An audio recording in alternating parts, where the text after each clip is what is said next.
تو اس وقت میرے ملک میں ایک ایسا مسئلہ درپیش ہے اور وہ مسئلہ ہے پارا چنار کا، جہاں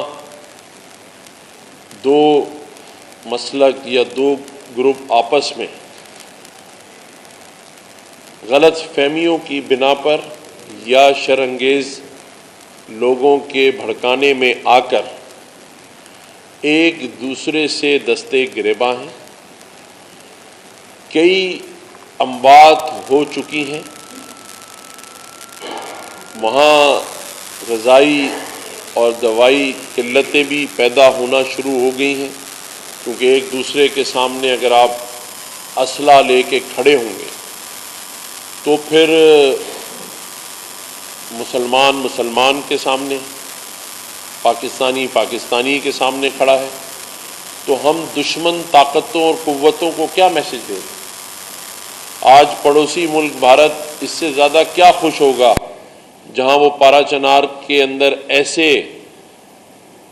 واقعے کے اوپر اور ہوا دینے کے لیے بیٹھا ہوگا۔ تو میں نے ابھی میں کچھ دیر بعد شہنشاہ نقوی صاحب کے پاس جا رہا ہوں اور اس کے بعد مفتی منیب الرحمان صاحب سے مل کر میں کوشش کروں گا کہ ان دونوں حضرات کو لے کر اور پارا چنار کے جو MNA ہیں وسیم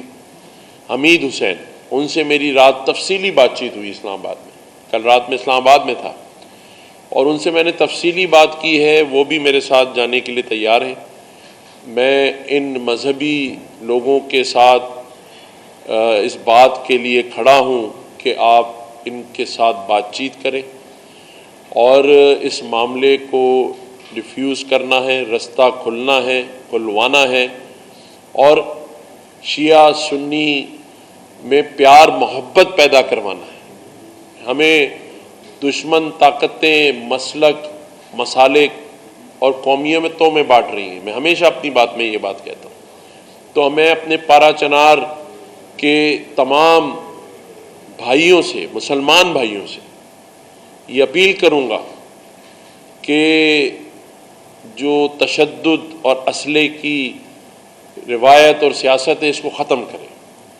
اسلحہ پھینکیں، ایک دوسرے کو گلے سے لگائیں، ایک دوسرے کے لیے جگہ پیدا کریں۔ جو معصوم بچے وہاں مر گئے ہیں، شہید ہو گئے ہیں، یا ایک دوسرے پر آپ نے جو حملے کیے ہیں اس میں جو شہادتیں ہوئیں، اس پہ KP حکومت کوئی ایکشن لینے کے بجائے، دونوں کے درمیان بیٹھ کے مصالحت کرنے کے بجائے مجھے تو خاموشی کی طرف نظر آتی ہے۔ تو یہ محسوس کرتے ہوئے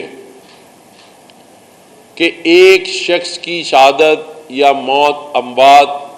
میرے ملک کے لیے باعث بدنامی بن رہی ہے۔ آج سوشل میڈیا پر پارا چنار کے واقعے کو ہوا دی جا رہی ہے، بیرونی طاقتوں کو یہ بتایا جا رہا ہے کہ پاکستان میں لوگ محفوظ نہیں ہیں، ایک دوسرے کے دستے گریباں ہیں۔ تو اس میں یہ میں پہل کر رہا ہوں، ان دونوں اسلامی اسکالرز کو لے کر میں پارا چنار جاؤں گا، ان کے جو MNA ہیں ان کو ساتھ لے کے وہاں جاؤں گا اور وہاں بیٹھ کر دونوں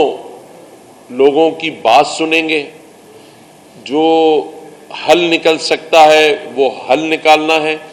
لیکن اس معاملے کو منطقی انجام تک پہنچانا ہے۔